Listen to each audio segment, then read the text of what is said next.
انسان جب زمین پر پہلے پہل وارد ہوا تو اس کے گرد و پیش کی ہر چیز اس کے لیے نئی اور حیران کن تھی۔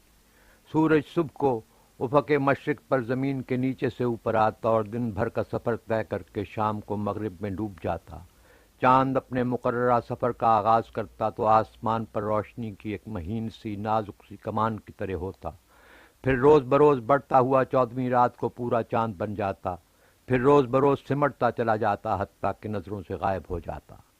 دریاؤں اور سمندروں کے پانی میں چاند کی قوت سے اتار چڑھاؤ پیدا ہوتا، بادل آتے تو گھن گرج ہوتی، میں برستا کبھی نرم فوار کی صورت میں، کبھی موسلا دھار ریلے کی طرح، بارش تھمتی تو اجلے رنگوں والی دھنک آسمان پر ابھر آتی، زمین پر کبھی بہار کا موسم آتا، فضا میں رنگ اور خوشبوئیں بکھر جاتی، پھر خزاں آتی تو پتے مرجھا کر گر جاتے اور تمام درخت ننگے ہو جاتے۔ اسی زمین پر ہزاروں بلائیں بھی تھیں، اژدر، ناگ، شیر، بھیڑیے، یہیں تر و تازہ سبزیاں اور پھل بھی تھے، میٹھے پانی کے چشمے بھی تھے، زہریلی تیز ہواؤں کے جھکڑ بھی تھے اور نرم ہوا کے خنک زندگی بخش جھونکے بھی۔ فطرت کی یہ رنگا رنگی انسان کے لیے وجہ تحیر ہوئی۔ اس نے ضدوں کے اس وحشت قدے کی حقیقت پر غور کرنا شروع کیا تو اسے محسوس ہوا کہ یہ مظاہر از خود وجود پذیر نہیں ہوتے۔ شعوری سفر کی ابتدا میں وہ تجریدی فکر کا اہل نہیں تھا، اس لیے اس نے چاند ستاروں کو، عناصر کو، موسموں کو دیوی دیوتاؤں کا روپ دیا۔ قدیم دنیا میں طرح طرح کے دیو مالائی مذہب پروان چڑھے۔ بابل میں بہت سے دیوی دیوتا تھے جن کا سردار بال مردوک تھا۔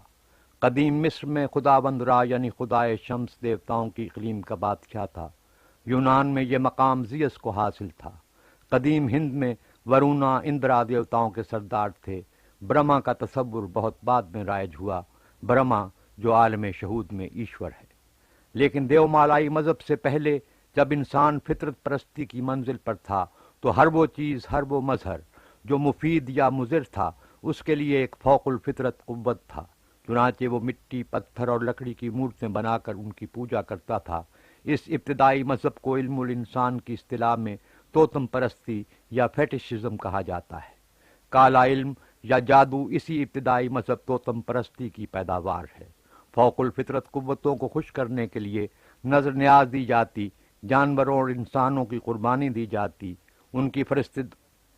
ان کی فرستادہ مصیبتوں اور بلاؤں کو رد کرنے کے لیے خاص منتر وضع کیے جاتے جو ضرورت کے وقت قبیلے کا سردار یا روحانی پیشوا پڑتا۔ اس زمانے میں یہ خیال عام تھا کہ منتر پڑھ کر، نظر گزار کر فوق الفطرت قوتوں کو رام کیا جا سکتا ہے۔ کبھی کبھی تو انہیں سزا بھی دی جا سکتی ہے۔ آج کل بھی بعض وحشی افریقی قبائل کے وچ ڈاکٹر یعنی کاہن اپنے معبود بدھ کو تھپڑ مارتے ہیں اور یوں انہیں ڈرا دھمکا کر بلائیں دور کرنے پر مجبور کرتے ہیں۔ چنانچہ توتم اور دیو مالائی مذہب میں جادو ایک بڑی قوت تھا جو فوق الفطرت طاقتوں کو مطیع کرنے کی قدرت رکھتا تھا۔ یہ جادو ایک علم، ایک فن تھا جو شاگرد استادوں سے سیکھتے اور محنت اور ریاض سے اس بے کسب کمال کرتے۔ چنانچہ کاہن یا جادوگر کو فوق الفطرت قوتوں کا حامل سمجھا جاتا تھا۔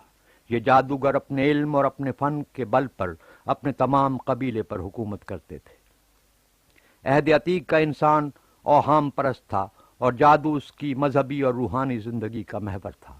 یہی وجہ ہے کہ جب تشریع نبوت کا سلسلہ باقاعدگی سے شروع ہوا تو لوگ انبیاء معمور سے فوق الفطرت کرشموں کا تقاضا کرنے لگے۔ اللہ اپنے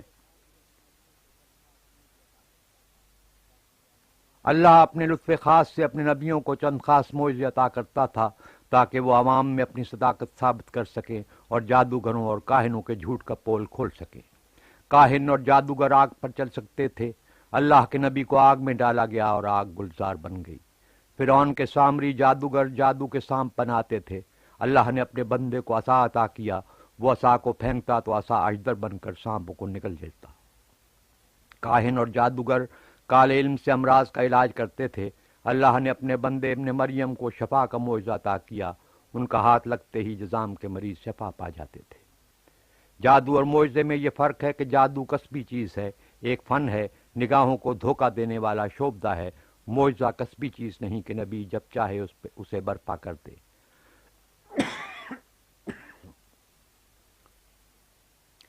معجزہ اللہ کی جانب سے ہوتا ہے، وہ جب چاہتا ہے اپنے بندے کو کوئی انہونا کام کروا دیتا ہے، اللہ کی رضا نہ ہو تو معجزہ برپا نہیں ہوگا۔ دنیا میں سب سے بڑی قوت لفظ کی قوت ہے۔ اہل عرب کو اپنی قوت بیان اپنے لفظوں کے حسن پر ناز تھا۔ انسانیت سن بلوغ کو پہنچی اور وہ ہنگام آ گیا جب اوہام کو ہمیشہ کے لیے ختم کرنا اور فوق الفطرت واقعات کی آرزو لوگوں کے دلوں سے محو کرنا مقصود تھا، تو اللہ نے اپنے آخری رسول کو لفظ کا معجزہ عطا کیا۔ اہل عرب نے نبوت کا ثبوت چاہا تو قرآن مبین کی ایک مختصر سورہ لکھ کر کعبۃ اللہ کے دروازے پر آویزاں کر دی گئی کہ عرب کے تمام زبانداں مل کر اس کا جواب لکھتے ہیں۔